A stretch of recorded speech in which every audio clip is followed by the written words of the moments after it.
Reading number 4, The Origin of Sin and Death.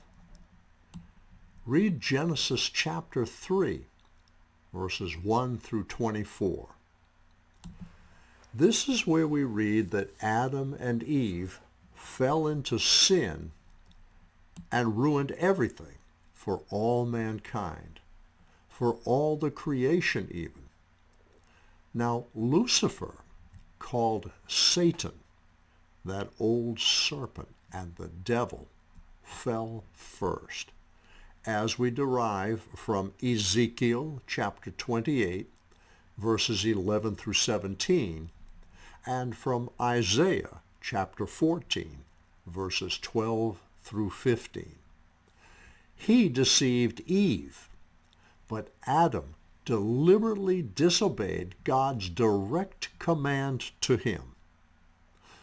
Paul explains in Romans 5:12, this was the beginning of death in the creation, just as God had said it would.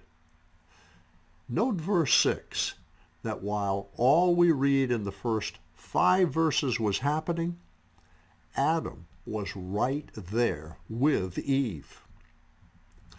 We learn of the origin of the shame, fear, blaming, and finger-pointing of guilt with verses 7 through 13.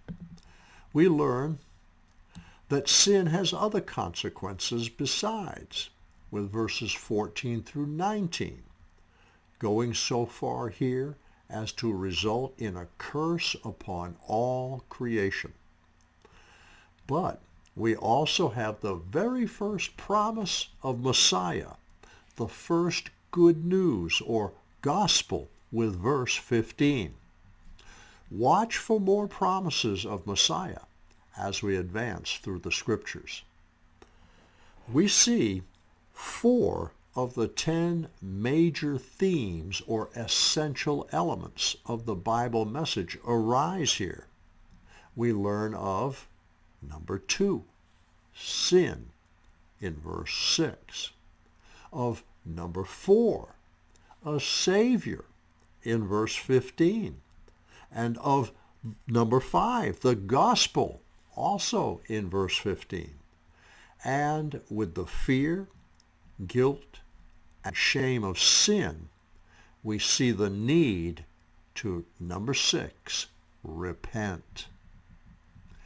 Next, with verse 21, we read of God's great love and grace as he provides a covering for the both of them. We see the first picture of the gospel. This required the first death and innocent blood shed for the remission of sin. And see how it was that God did it all. He even put their clothes upon them, showing this was all of God and none of man, all by the grace of God. And then a lasting consequence, banishment from paradise. Could it get any worse? We shall see next. It's what the book is all about.